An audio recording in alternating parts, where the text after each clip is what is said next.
super excited to have Dr. Shantram Hawkins from the great city of Chicago with us here on the My K12 Career Show to share his story, his journey, all the things that are going on in his life and in his career. Right now, Dr. Hawkins is the Dean of Students with the Chicago Public School System, which we all know is one of the largest school systems in the country. He also has a background in music. He's originally from the great state of Louisiana, the city of Baton Rouge, and we are super grateful that he's come on the show to share what's going on in his life and in his K-12 career. So, Dr. Hawkins, how are you? Man, I am well. I am glad to be on the show. I don't think you could have picked a better person for this week. I'm just be honest. I totally agree with you, my brother. I'm just going to echo and confirm that this is going to be one of the greatest shows that I've ever had, and I've done at this point almost 100 of them. So I am very grateful that you came on the show, my brother. So what's going on in your life and in your K-12 career right now? Right now, I'm just trying to change the trajectory of things, trying to change the mindset of the teachers. I'm at a new school this year. I kind of switched schools from the high school setting to the elementary setting because one of my principals kind of having some issues. And it just took a long time to shake things up. So now that I have the students in order, it's just time to change the mindset of the teachers. They have this, I want to teach. I want you to be quiet. I want you to just sit down and shut up, and we're going to have a great day type of mindset. So that's one of the biggest problems, is to change that faulty mindset and old-fashioned, outdated pedagogical practice that people are still utilizing that just will not work for today. Right. That's real. Because I know how it was when we were in school. That teacher was the sage on the stage, and you sat in your seat and you stayed in your seat until they told you to move. And unfortunately, here we are in 2023, and you have a lot of teachers that still have that same mindset. Agreed. Yeah. And I was recently reading the school motto, and it basically stated that we were developing students to be critical thinkers. Yeah.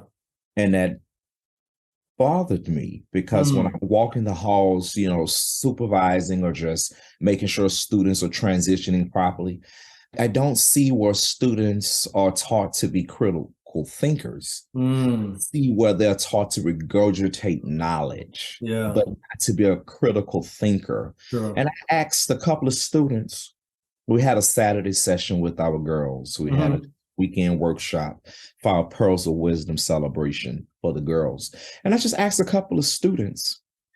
Well, I didn't ask them. I told them. I stated the rabbit swam over the lake, and everybody looked at me crazy. And it was like, rabbits can't swim. I said, what make you think that?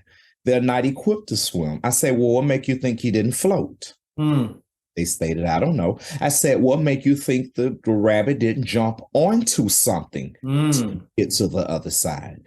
What make you think a human didn't pick him up and swam to the other side with him? See, that's critical thinking. But when you taught what to think, see, we don't teach our children how to think. We just want to teach them what's in the curriculum and what's in that book. And we don't want to teach kids how to think. And that's what's not making our children marketable. That's not what's teaching leadership. That's not teaching us to be philosophers or theorists. So I'm kind of against those outdated practices that we were used where we're taught what to think versus how to think, and looking at different things in different lenses. So I would love for people to start looking into the way we teach our students, teach them how to think and not just what to think. That's fair. So what made you get into K-12 education? Man, I moved to Chicago. I kept having these dreams, just go to Chicago. And I thought I was coming here to just be this gospel artist. I'm going to just be honest. I came here to learn from some of the top musicians. I came here to learn from some of the organists. I actually served as the minister of music for the late Albertina Walker. I had the opportunity to work with her in the Caravans as well, Dr. Norwood, Shirley Caesar. So those amazing people I had the opportunity to meet. I also was officiated the music ministry for the funeral services for Albertina Walker. So it's just some great things. I've had the opportunity to meet a lot of artists, to work with some great people. I've had opportunity to literally sit with people that I never thought that I would have. However, the way I got into my journey was when I first moved here, the church that I relocated here for hired me. I came here with nothing. no family, no friends, nowhere to live, but I was determined to get to Chicago because I just knew that that word was led for me to come. And that was And from Baton Rouge, Louisiana, right? I was from Baton Rouge. I've never lived anywhere else. I came straight Yeah. from Baton Rouge here. And things just started changing. I went from the church into the school system. The church system didn't work out, so I went to the school system. It was a charter school called the Choir Academy, a very notable school. However, they lost funding literally in the middle of the year. And when I hear people losing funding, it's time to exit because I don't have nobody here to depend on. So it's time for me to start looking for another place. So I started working in case management at a nursing home with, mental ill populations, gerontology, which is the elderly.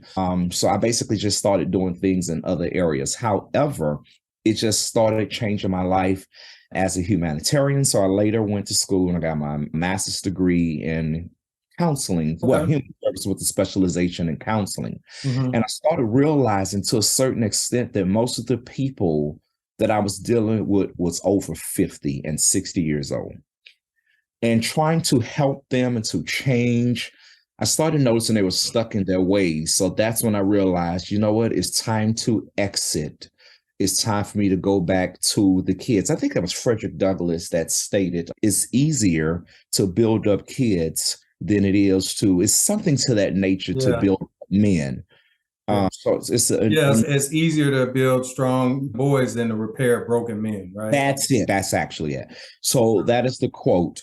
However, I've had to experience that in reality. Ooh. So I was like, it's hard to change these people. It's hard to get them jobs when they was like, I don't want to work. I don't want to do nothing. I want to just continue to collect food stamps. I want to live on government assistance. So I was like, this is not what I want to be. I want to change the trajectory of the people. I want to change the mindsets. And I realized I have to get them at an early stage. Sure. So I started teaching music. I started working at another charter school, which was Learn Charter School, which was a great charter school. I have nothing but good to speak about Learn Charter School and its complete network. However, they basically allowed me to create my own music program, my own system. And I was able to learn how to get people from functioning from not just being here because I was forced to being here, from being in here because he has something for me to do. Yes. For example, I was able to reach special needs students. I was able to reach people who do not want to be there.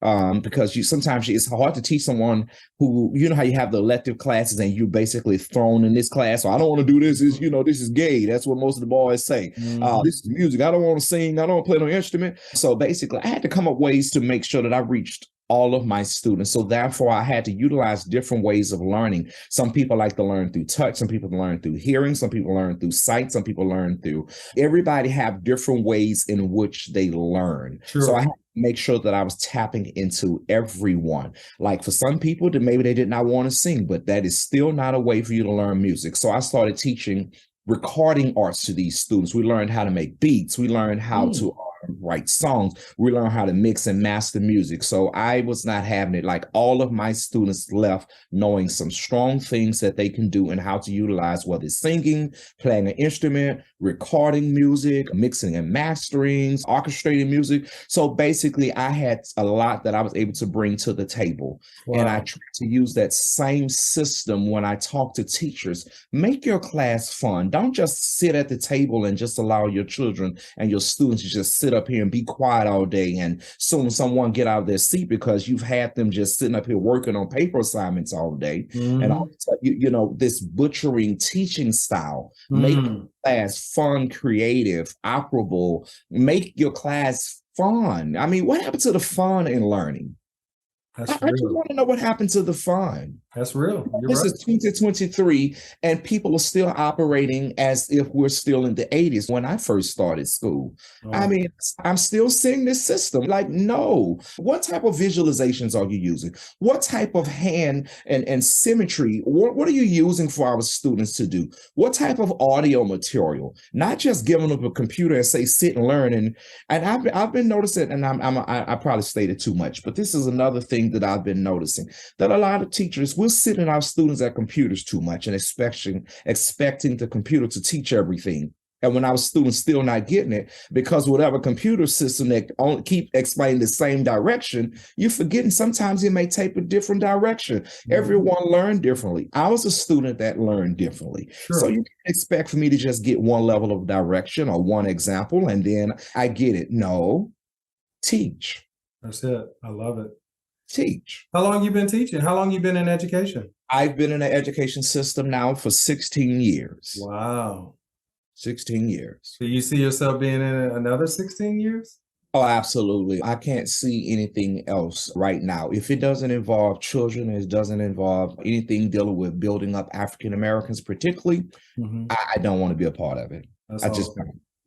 Yeah, so you have a lot of education. You've gotten your bachelor's, obviously, from the great Southern University in Baton Rouge, Louisiana, Yes. home of the Jaguars. A little shameless plug there. And then you also have your master's, you have your doctorate. So was that always in the plan, or was it just part of the process in terms of just growing and learning? The doctorate, I would say no. I actually did the educational specialist degree first. Okay.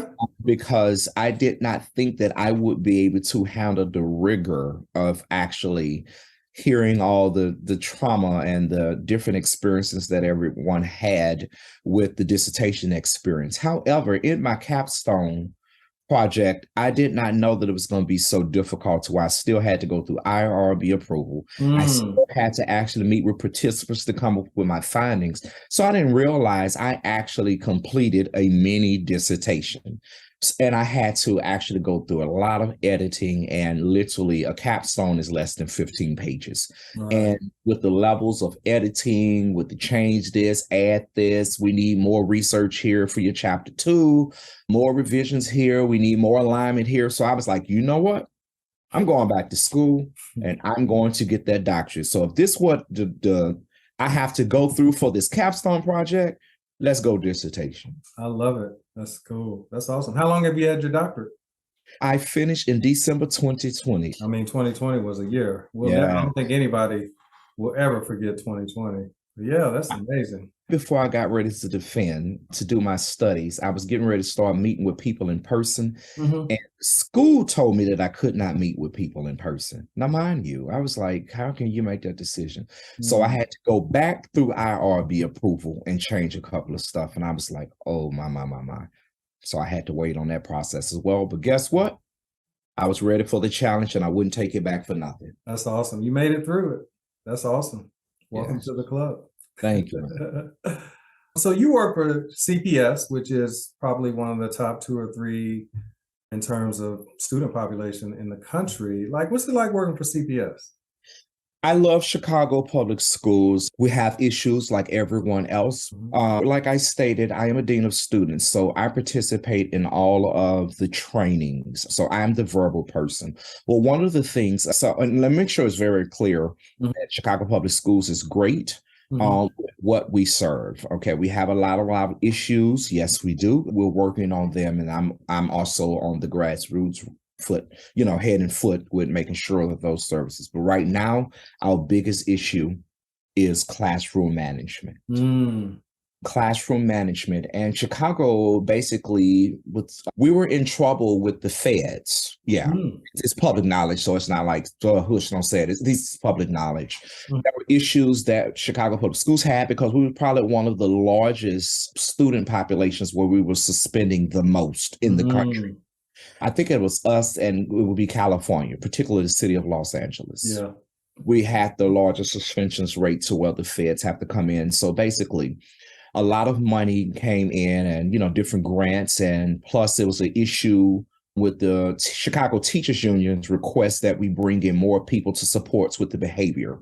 So I am grateful in that area. However, one of the practices, the implementations that they have employed into the school system would be restorative practices.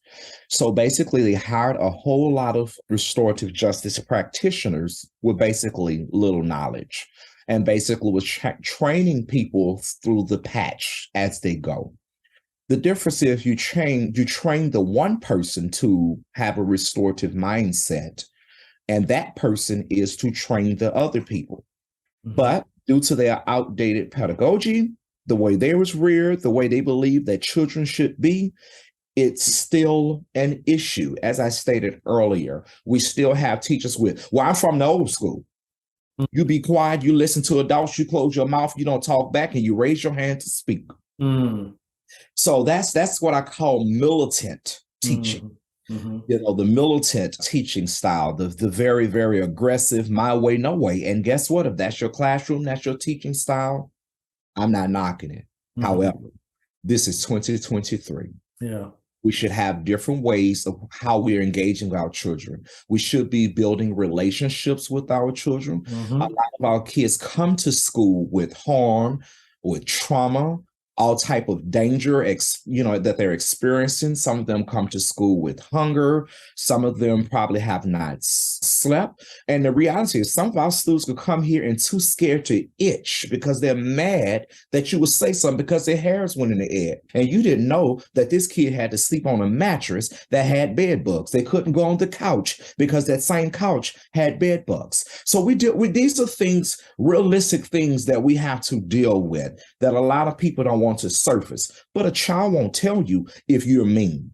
A child will tell you if every time I come in, you're looking at me funny, or you're waiting on me to move or rock a certain kind of way because you want it quiet and calm at all times. That's not how you build a relationship. That's actually how you destroy a relationship. And for some students, it's difficult to learn from people who you don't think love you, or people who you don't think have your highest regards as far as respect. So it's very difficult. So a lot of our teachers in Chicago public schools, we need to change our mindset into restorative practices, because a lot of our kids really do not have the social skills or the capital that to produce what it is that you want to do in a traditional classroom setting.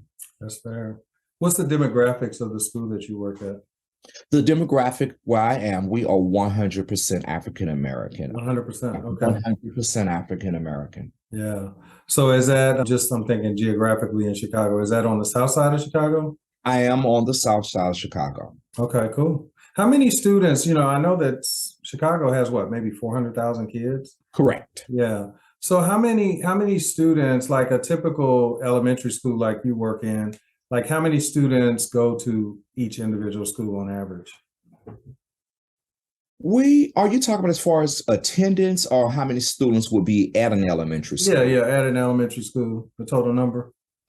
For example, right now, all elementary schools are struggling. I'm just going to lay that flat out. The charter school systems are basically taking over as far as, they have, in fact, every charter school I know have a waiting list. Wow. But there are none for your traditional neighborhood elementary school. So the traditional elementary school may have less than 350 students. Oh, wow. Yes. Wow. So all of them are struggling. Probably only half of the school is properly utilized. You probably have empty classrooms. You probably don't have a librarian. You probably only have one special teacher. If you have two, you're lucky. Wow. So yeah, these are the things that we are struggling with. And the less students, the less funding. The less funding, the less resources, the less human resources, the less financial resources, it affects everything. And also, when you're in a community where the property taxes are lower, you also have less funding. Wow, that's tough. That's a tough situation for all involved. So definitely my thoughts go out to you guys up there in Chicago. I'm out here in Seattle, and I'm not saying that the struggle's not real out here, but man, when I hear stuff like that, man, it just, definitely hits my heart. So yeah, I'm really grateful that you came on the show, because like I said, a lot of times I've interviewed people. I haven't interviewed anybody from Chicago, so kudos to you, first Chicagoan to come on, educator. And so, yeah, I've always been intrigued by Chicago. I'm originally from the Midwest, so I've been an administrator in St. Louis and Kansas City, which aren't too far from Chicago. And Chicago is actually one of my favorite cities in the summer, not in the winter. Got to make that clear. Because, it's not called the Windy City for nothing. So that's correct. But yeah, it's a really great city to be in. But, also we know that, there's a lot of, I hate to say there's nicknames for Chicago, like Chirac and some other things like that. So there's a lot of crime out there too. Like, how do we help stem that. And I know a lot of it is systemic and there's no like one size fits all to fix it. But yeah, what has been your experience as an educator, as a leader in Chicago public schools with all that goes on in a lot of those communities, particularly on the south side of Chicago? I'm going to give you the reality answer, Okay. realistic answer, and I'm going to give you the facts. The first fact is what we're dealing with is a public health crisis with the crime. A lot of people are looking at it, oh, the people just bad, they're just stupid, they're just being menaced, they just don't care. These just Black people don't want to shake their booties. No, let's deal with the facts. The first fact is that we do not get the same educational opportunities that our white counterparts get. For example, I had the opportunity to serve at different schools. And when I went to the north side, they had upgraded technology. They had modern science labs. We still dealing with schools on the south side of Chicago where most of our brown people are, our Black people are. Guess what?